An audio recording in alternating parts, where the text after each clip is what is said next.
ചാരദൂരമായി ഞങ്ങളെ ശബ്ദം ശ്രമിക്കുന്ന എല്ലാ മാന്യ ശ്രോതാക്കൾക്കും ഞങ്ങളുടെ സ്നേഹാവനം അറിയിക്കുകയാണ്.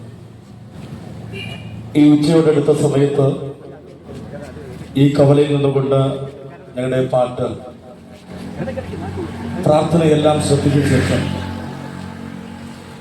ഞങ്ങളുടെ ചില പ്രിയ സുഹൃത്തുക്കൾ ഞങ്ങളെക്കുറിച്ച് ചിന്തിക്കാൻ സാധ്യതയുണ്ട്. ഇതൊരു മതത്തിൻ്റെ പ്രോഗ്രാമായിട്ടോ അല്ലെങ്കിൽ ഇതൊരു പ്രാർത്ഥന ആയിട്ടോ ഒക്കെ ചിന്തിക്കുവാൻ സാധ്യതയുണ്ട്. എന്നാൽ ഒരു മതത്തെക്കുറിച്ചോ ഒരു മതപ്രസ്ഥാനത്തെക്കുറിച്ചോ ഏതെങ്കിലും മതഗ്രന്ഥങ്ങളെക്കുറിച്ചോ എന്നും പ്രസ്താവിക്കാനല്ല ഞങ്ങൾ നിൽക്കുന്നത്.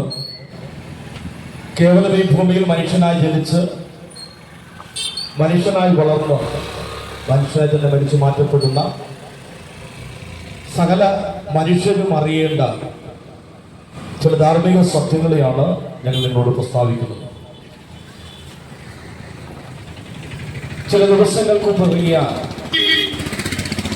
ഒരു മാധ്യമത്തിൽ വളരെ മനോഹരമായിരിക്കുന്ന ഒരു കപ്പിന്റെ ചിത്രം കൊടുത്തിട്ട് അതിന്റെ അടിയിൽ ഇങ്ങനെ ഒരു അടിക്കുറിപ്പ് എഴുതി, സുന്ദരവും മനോഹരവുമായിരിക്കുന്ന ഈ കപ്പ് വീണുടഞ്ഞു കഴിഞ്ഞാൽ ആർക്കിതിനെ പണിയുവാൻ കഴിയും. വളരെ ചിന്തിക്കുവാൻ കഴിവുള്ള, വളരെയധികം നമ്മുടെ ചിന്തകളെ ഉണർത്തുവാൻ കഴിവുള്ള ഒരു ക്യാപ്ഷനാണ് ആ അടിക്കുറിപ്പിൽ കൊടുത്തിരുന്നത്. വളരെ സുന്ദരമായ മനോഹരമായിരിക്കുന്ന നല്ല ഉപയോഗമുള്ള ഒരു കപ്പിന്റെ ചിത്രം കൊടുത്തിട്ട് ആ കപ്പ് ഏതെങ്കിലും കാരണം കൊണ്ട് തറയിൽ വീണുടഞ്ഞു കഴിഞ്ഞാൽ അതിനെ പിന്നെ പണിതെടുക്കുവാൻ കഴിയുമോ എന്നൊരു ചോദ്യം. ആ ചോദ്യം മനുഷ്യ മനസ്സുകളെ എത്രയധികം ചിന്തിപ്പിക്കുന്നു എന്നത് നമ്മുടെ വർണ്ണനകൾക്ക് അതീതമാണ്. ഇത് കേവലം ഒരു കപ്പിനെ കുറിച്ചോ ഒരു പാത്രത്തെ കുറിച്ചോ അല്ല എന്ന് അത് ചിന്തിക്കുന്ന മനുഷ്യർക്ക് മനസ്സിലാക്കാൻ കഴിയും. പകരം സുന്ദരമായിരിക്കുന്ന മനോഹരമായിരിക്കുന്ന ജീവിതത്തിലുടമകളായിരിക്കുന്ന നമ്മുടെ ജീവിതത്തിൽ നാം അറിഞ്ഞും അറിയാതെയും നമ്മുടെ ജീവിതം വീണുടഞ്ഞ് തകർന്നു പോയി കഴിഞ്ഞാൽ അതിനെ ആർക്കെങ്കിലും പുതുക്കി പണിയുവാൻ കഴിയും. മനുഷ്യൻ എന്ന് പറയുന്നത് ദൈവത്തിന്റെ സൃഷ്ടിയാണ്. ഈ ലോകത്തിലെ ദൈവത്തിന്റെ സൃഷ്ടിയിൽ ഏറ്റവും മനോഹരവും ഏറ്റവും സുന്ദരവുമായിരിക്കുന്ന ഒരു സൃഷ്ടിയാണ് മനുഷ്യൻ. മനുഷ്യൻ മറ്റു സമൂഹ ജീവികളെ അപേക്ഷിച്ച് മനുഷ്യൻ വ്യത്യസ്തമായ ജീവിതത്തിനുടമയാണ്. മനുഷ്യന് കുടുംബമുണ്ട്, കുടുംബ ബന്ധങ്ങളുണ്ട്, നല്ല സാൻമാർഗിക ജീവിതമുണ്ട്. അങ്ങനെ ജീവിക്കുന്ന മനുഷ്യൻ ഏതെങ്കിലും കാരണം കൊണ്ട് വീണുടഞ്ഞ് തകർന്നു പോയി കഴിഞ്ഞാൽ അതിനെ പണിതെടുക്കുവാൻ കഴിയുമോ എന്നൊരു ചിന്തയാണ് ആ ചിത്രം കൊണ്ട് ആലേഖനം ചെയ്യുന്നത്. നമുക്കറിയാം, മനുഷ്യന്റെ ജീവിതം ക്ഷണികമാണ് എന്നതിനെ കുറിച്ച് ധാരാളം കവിതകൾ ഇവിടെ രചിച്ചിട്ടുണ്ട്. വെള്ളത്തിൽ വിരിഞ്ഞു വരുന്ന കുമിളയെ പോലെയും ഇന്ന് കണ്ട് നാളെ വാടുന്ന പുലിനെ പോലെയും സുന്ദരവും മനോഹരവുമായ പ്രതാപത്തോടെ ഇരുന്ന വീണ് കിടക്കുന്ന പുഷ്പത്തോടുമൊക്കെ കവിവരന്മാരൊക്കെ മനുഷ്യനെ ഉപമിച്ചിട്ടുണ്ട്. മനുഷ്യന്റെ ജീവിതം ക്ഷണികമാണ്. മനുഷ്യന്റെ ആയുസ് എന്ന് പറയുന്നത് ഒരു ഗ്യാരണ്ടി ഇല്ലാത്ത ജീവിതത്തിലുടമയാണ് മനുഷ്യൻ. നവജാത ശിശു മുതൽ 100, 110, 120, 150 വയസ്സ് വരെ ജീവിച്ചിരിക്കുന്ന മനുഷ്യന്റെ ജീവിതത്തിന്റെ ഗ്യാരണ്ടി പറയുവാൻ കഴിയത്തില്ല. ഇത് ഉത്സവത്തിന്റെ സീസണാണ്, ഓണത്തിന്റെ ആഘോഷ ദിവസങ്ങളാണ്. കടകളിൽ ധാരാളം ഓഫറുകൾ പറഞ്ഞറിയിക്കുന്ന ഒരു കാലഘട്ടം കൂടിയാണ്. നമ്മൾ ഓണത്തിന് ഒരുപാട് സാധനങ്ങൾ വാങ്ങാറുണ്ട്, അക്കൂട്ടത്തിൽ വസ്ത്രങ്ങളും ഒക്കെ വാങ്ങാറുണ്ട്, അക്കൂട്ടത്തിൽ നമ്മൾ ചെരുപ്പുകൾ വാങ്ങാറുണ്ട്.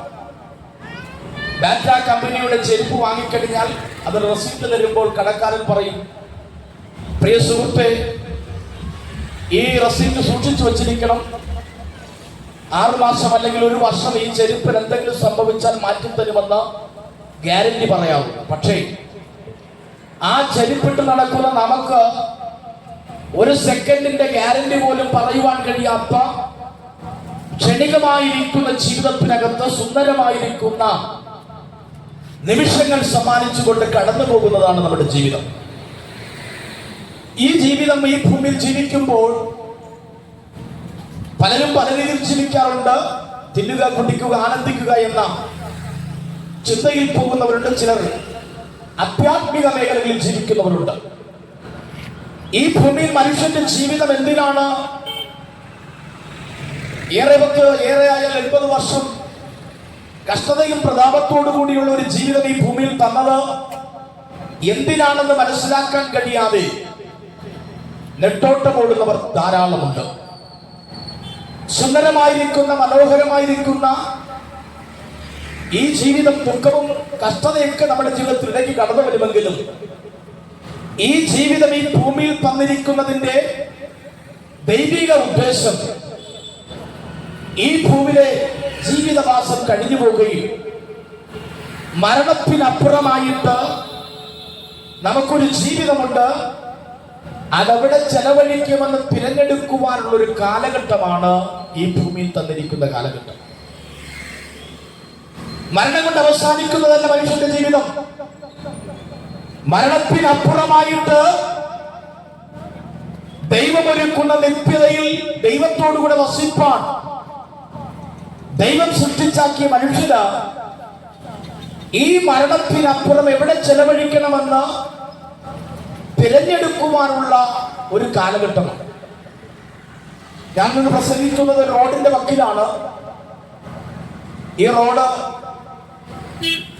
നേരെ തിരുവനന്തപുരത്ത് പോകും, മറ്റു പല സ്ഥലങ്ങളിലേക്ക് പോകുവാനിടയായിട്ട് വഴിയറിയാത്തൊരു മനുഷ്യൻ ഈ റോട്ടിൽ വന്ന് നിന്നുകൊണ്ട്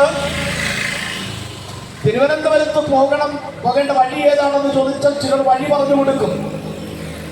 ആ വഴി പറയാനുള്ള കാരണം അവർ ഇതിനു മുമ്പേ തിരുവനന്തപുരത്ത് പോകുകയോ അല്ലെങ്കിൽ പോയി പരിചയമുള്ള ആളുകളുമായി ബന്ധം പുലർത്തിയത് കൊണ്ട് മാത്രമാണ്. അങ്ങനെയാണെങ്കിൽ മരണത്തിനപ്പുറം നമുക്കൊരു ജീവിതമുണ്ട്, നിത്യതയുണ്ടെങ്കിൽ ആ വഴി പറഞ്ഞു തരുവാൻ ഇവിടത്തെ ഗുരുവരന്മാർക്കോ ആചാര്യന്മാർക്കോ ഒന്നും കഴിയത്തില്ല. സ്വർഗത്തിൽ ഇറങ്ങി വരികയും സ്വർഗത്തിലേക്ക് തിരികെ കയറി പോവുകയും ചെയ്ത ഞാൻ തന്നെ വഴിയും സത്യവും ജീവനും എന്ന് പറഞ്ഞുകൊണ്ട് ഈ ഭൂമിയിൽ വഴിയറിയാത്ത മനുഷ്യന് വഴി കാട്ടുവാനും ഇരുളിൽ കിടക്കുന്ന മനുഷ്യന് വെളിച്ചം നൽകുവാനും ഈ ലോകത്തിലേക്ക് കടന്നു വന്ന യേശു ക്രിസ്തുവിന് മാത്രമേ മനുഷ്യനെ നിത്യതയിലേക്ക് കൊണ്ടുപോകാൻ കഴിയൂ. മനുഷ്യൻ പാപപങ്കുലമായ ജീവിതം നയിച്ച് നിത്യ നരകത്തിലേക്ക് പോകുവാൻ കാത്തിരിക്കുമ്പോൾ, പാപം മനുഷ്യ ജീവിതത്തെ തകർത്തുകൊണ്ടിരിക്കുമ്പോൾ, മനുഷ്യകുലത്തിലെ പാപത്തിന് പരിഹാരം വരുത്തിക്കൊണ്ട് കാൽവരിയുടെ കുഴക്കളത്തിൽ മനുഷ്യന്റെ പാപത്തിന് പരിഹാരമായി മരിച്ചടക്കപ്പെട്ട് ഉയർത്തെഴുന്നേറ്റ യേശു ക്രിസ്തു പറഞ്ഞു, ഞാൻ തന്നെ വഴിയും സത്യവും ജീവനുമാണ്. വഴി നിത്യതയിലേക്കുള്ള, പിതാവിന്റെ അടുക്കലേക്കുള്ള, സ്വർഗത്തിലേക്കുള്ള ഏക വഴി യേശു ക്രിസ്തുവാണ്. ആ യേശു ക്രിസ്തു ഈ ലോകത്തിൽ വന്നത് ഒരു മതം സ്ഥാപിക്കാനോ ഏതെങ്കിലും മതപ്രസ്ഥാനങ്ങൾ ഉണ്ടാക്കുവാനോ അല്ല. ധാരാളം പേർ പറയാറുണ്ട്, ഇതൊരു മതം സ്ഥാപിക്കുവാനാണ് യേശു ലോകത്തിൽ വന്നത്. യേശു ഒരു മതം സ്ഥാപിച്ചിട്ടില്ല. യേശു ഒരു മതപ്രസ്ഥാനവും ഉണ്ടാക്കിയിട്ടില്ല. ഇവിടെ യേശുവിന്റെ പേരിൽ മതങ്ങളും മതപ്രസ്ഥാനങ്ങളും ഉണ്ടാക്കപ്പെട്ടിട്ടുണ്ടെങ്കിലും യേശു എന്തിനാണ് ഈ ലോകത്തിൽ വന്നു എന്നത് ഞാൻ പറയാതെ, ഇവിടുത്തെ മത ആചാര്യന്മാർ പറയാതെ, യേശു തന്നെ പറഞ്ഞു, യേശു വന്നത് പാപികളെ രക്ഷിപ്പാൻ. പാപത്തിൽ വീണ് കിടക്കുന്ന മനുഷ്യൻ, സമാധാനമില്ലാതെ കിടക്കുന്ന മനുഷ്യൻ, മദ്യത്തിനും മയക്കുമരുന്നിനും അടിമയായി കുടുംബജീവിതങ്ങൾ തകർന്നുകൊണ്ട് ആത്മഹത്യാ പ്രവണതകൾ നിൽക്കുന്ന തകർന്ന മനുഷ്യനെ പുതുക്കി പണിയുവാൻ ഈ ലോകത്തിൽ കടന്നു വന്നവനാണ് യേശു ക്രിസ്തു. നേരത്തെ ഞാൻ പറഞ്ഞ കപ്പിന്റെ ചുപ്പത്തോട് ചേർത്ത് മനോഹരവും സുന്ദരവുമായിരിക്കുന്ന ജീവിതങ്ങൾ തച്ചുടച്ചു തകർന്നു പോകുമ്പോൾ ഈ ലോകത്തിൽ തകർന്ന മനുഷ്യനെ പുതുക്കി പണിയുവാൻ കഴിവുള്ള ഏക രക്ഷകൻ യേശു ക്രിസ്തുവാണ്. യേശു ക്രിസ്തു ഈ ലോകത്തിൽ വന്നത് മനുഷ്യരെ രക്ഷിപ്പാനാണ്. യേശു ക്രിസ്തു ലോകത്തിൽ വന്നത് പാപികളെ രക്ഷിപ്പാനാണ്. യേശു ക്രിസ്തു ലോകത്തിൽ വന്നത് രോഗികളെ സൗഖ്യമാക്കാനാണ്. യേശു ക്രിസ്തു ലോകത്തിൽ വന്നത് മനുഷ്യരാൽ കൈവിടപ്പെട്ട തള്ളിക്കളഞ്ഞ വ്യക്തികളെ ചേർത്ത് സമൂഹത്തിന്റെ ശ്രേഷ്ഠതയിലേക്ക് കൊണ്ടുവരുവാനാണ്. മനുഷ്യന്റെ പാപത്തിന്റെ പരിഹാരത്തിന് വേണ്ടി കാൽവരിയുടെ കുലക്കളത്തിൽ രണ്ടു കള്ളന്മാരുടെ മധ്യേ മൂന്നാളുകളാൽ കാൽവരി ക്രൂശിൽ മരിച്ച് യേശു ക്രിസ്തു ഉയർത്തെഴുന്നേറ്റ് മനുഷ്യന് വാഴ്പാലം ചെയ്തത് സമാധാനമാണ്. സമാധാനമില്ലാതെ സന്തോഷമില്ലാത്ത മനുഷ്യന് ഈ ലോക ചരിത്രത്തിൽ സമാധാനത്തിന്റെ സന്ദേശം നൽകിയ യേശു ക്രിസ്തു നിങ്ങളുടെ ജീവിതത്തിൽ സകല പ്രശ്നങ്ങൾക്കും പരിഹാരം വരുത്തി, നിങ്ങളുടെ സകല പാപങ്ങൾക്ക് പരിഹാരം വരുത്തി നിങ്ങളെ നിത്യതയിലെത്തിക്കുവാൻ യേശു ക്രിസ്തുവിന് കഴിയും. യേശു ക്രിസ്തു വിശ്വസിച്ചാൽ നീയും നിന്റെ കുടുംബവും രക്ഷ പ്രാപിക്കും. തന്റെ ഏകജാതനായ പുത്രൻ വിശ്വസിക്കുന്ന ഏവരും നശിച്ചു പോകാതെ നിത്യജീവൻ പ്രാപിക്കേണ്ടതല്ലോ ദൈവം അവനെ നൽകുവാൻ തക്കുള്ള ലോകത്തെ സ്നേഹിച്ചു. യേശു ക്രിസ്തു ലോകത്തിൽ വന്നു എന്നുള്ളത് വിശ്വസിപ്പാൻ യോഗ്യവും സത്യവുമായ വചനം തന്നെ. മറ്റൊരുത്തിൽ രക്ഷയില്ല. നാം രക്ഷിക്കപ്പെടുവാൻ ആകാശത്തിന്റെ കീഴിൽ ഭൂമിയുടെ മേൽ നൽകപ്പെട്ട യേശു എന്ന നാമമല്ലാതെ വേറൊരു നാമമില്ല. നിങ്ങളുടെ ജീവിതത്തിൽ സമാധാനമില്ലാതെ സന്തോഷമില്ലാതെ നിങ്ങൾ കഴിയുകയാണെങ്കിൽ ഇപ്പോൾ നിങ്ങൾക്ക് വേണ്ടി പാസ്റ്റർ സുനിൽ കൃഷ്ണ നിങ്ങൾക്ക് വേണ്ടി പ്രാർത്ഥിക്കും. നിങ്ങളുടെ ജീവിതത്തിൽ സമാധാനവും സന്തോഷവും പ്രാപിപ്പാൻ, അനുഗ്രഹം പ്രാപിപ്പാൻ, ജീവിതത്തിൽ വിടുതൽ പ്രാപിപ്പാൻ ഇടയായി തീരേണ്ടതിന് വേണ്ടി നിങ്ങൾക്ക് വേണ്ടി പ്രാർത്ഥിപ്പാൻ ആഗ്രഹിക്കുന്നു. ദൈവം നമ്മെ അനുഗ്രഹിക്കുമാർ. ജീവിതത്തിൽ തകർച്ചകളാൽ ഭാരപ്പെടുന്നവർ കേൾക്കപ്പെട്ട സന്ദേശത്തിൽ